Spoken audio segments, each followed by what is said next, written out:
Nancy Reagan turns 91 today. The former First Lady is taking on a familiar role this election year as a First Lady of the Republican Party. On Thursday, as John Blackstone reports, Mrs. Reagan made her first public appearance since a fall left her with broken ribs in April.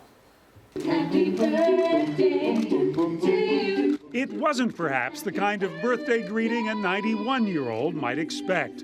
With the Reagan Presidential Library hosting an exhibit from the Walt Disney Archives, the worlds of politics and show business came together, much as they did in the Reagans' own lives.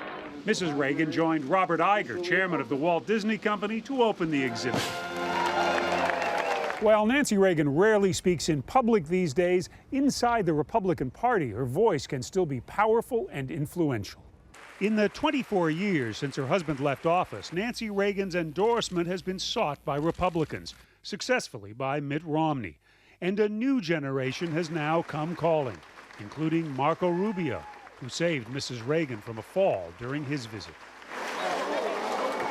You know, she's sort of, living symbol in many ways of what her husband's ideals were.